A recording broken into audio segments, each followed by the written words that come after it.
ولاړې دواړه ولاړې ګوره ته غوږ رانږدې کړه زه خپل کیسه درته وکړم د یو باچاهي یو د امپراتورۍ رښتینې کیسه درته وکړم ګوره په دا کلي کې نه دا کلي کې زه تېرېږم دا خلک خو ما زما د وکیل په نامه پوهېږي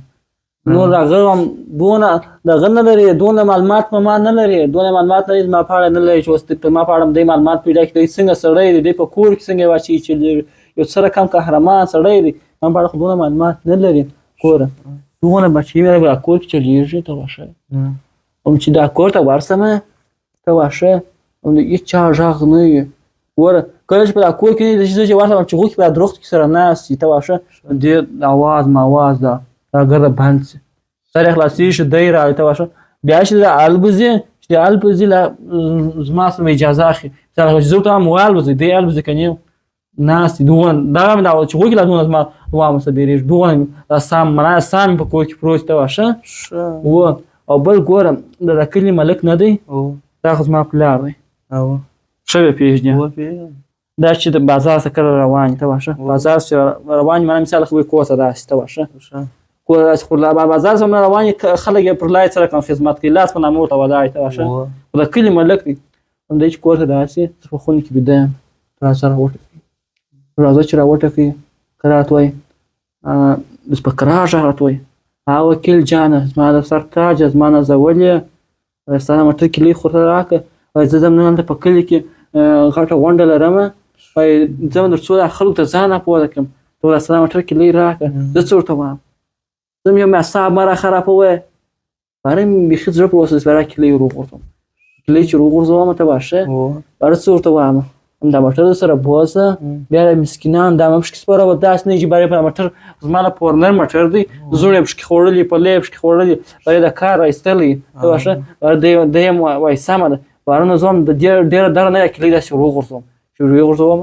دی یم لاړ سي او دغه شرط پکښې دغه زوړ شیان یې نه پکښې خوري دی یم لاړ سي او دونه نه دی دونه واک به ګره کور کې چلېږي نو ته به راسې ته هم کښېنې د واک نشته په کور کې دونه واک زه لرمه پرېږده ستا د درواغو کیسې ګرده کیسې د فلمې که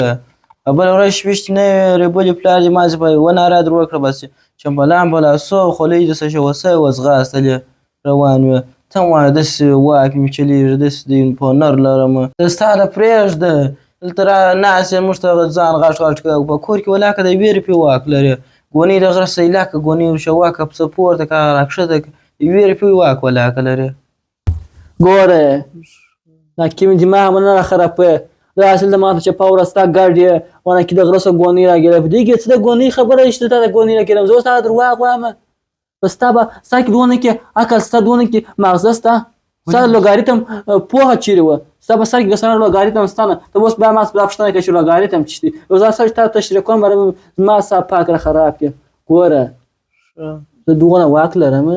دغونه واک لرم ته اوس دا خبره درته کوم بیا ته راته وایه بیا دغه تېر وایي بیا ته وایه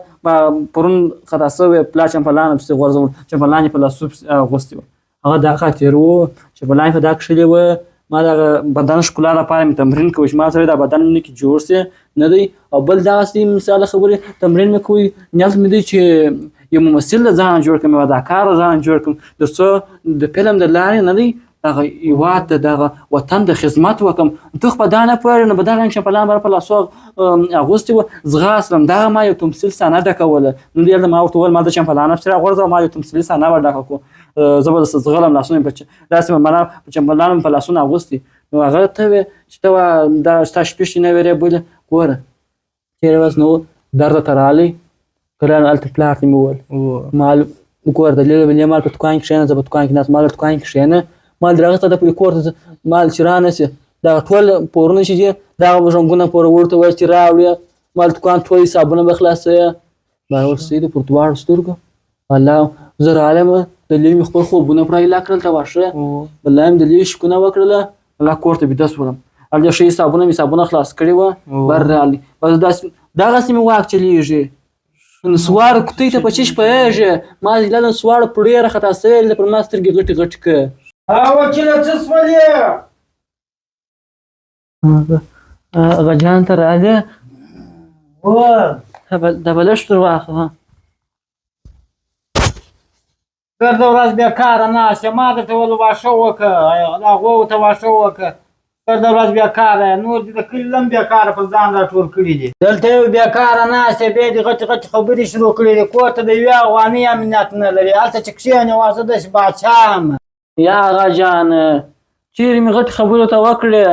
بل ته ویل د نکي بېکاره ناست یې بېکاره نه یم ناست دلته نړۍ دا ځوان یم به کار اخته کړی دی زه هم به کار اخته یم ته څنګه کار دی دلته ورته ناست یم ستا صفت ورته کوم ستا تېر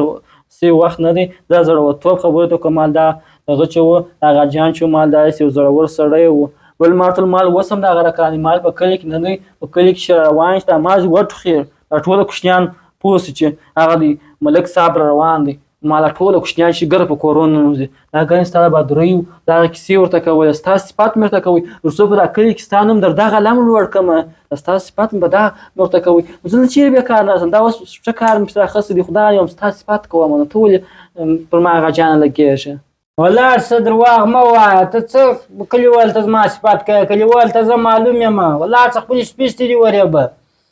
هغه شیدې هم باره بازار ته ویوسه هغه نور یې دا بلې غوال هم مستې کوي الا پالتو شی دغه لرګی که مې په سر درته کش کوي سر به یې در درې ځایه کړم ته خو د یو کار نه دی کړی سمه ده سید آغا جان چې هر کار یې پر دواړو سترګې کوم سمه ده اوس زه غوا ته شپېشتې هم رېبمه هغه مستې هم بازار ته وړم چې هر کار یې هغه جان سمه ده پر دواړو سترګې کوم ودلدل بشیره ګوره ما اکید نه ما به مخکې هم صفات درته کوی ما د هغه جان چې داسې سړی دی دا ښه کارونه یې کړي دي سره خبرې ما نه ورته ویل ما د هغه جان چې دی په ما پسې دلته موږ درکړی موږ شو دا بدن مو جوړوئ باډي بلډر مې د ځانه جوړوئ ما دا موږ یې سانه جوړوله په دغه مې درته ومې ویل ښه وکیله نورې کیسې یې څه سولې چې هغه جان نور راغلي غیبت یې کوئ چې دی اوس دلې دی صفت یې که تا ول داسې په کور کې مې امرونه چلېږي داسې پورنر ورکړمه وایي راکړه پورنر راکړه پورنر ورکړمه زوړې مه پشکې خوره هغه مه پشکې خوره داسې وکړه دوکان ور پرېږدم د دوکان پورونه سره خلاص کړه زه ځینې راسم خوب وکړم بانډارونه وکړم دغه دې کیسې څه سوې اوس څنګه چپ سولې کیسې وکړه نو ولاړ یې دواړه ولاړ یې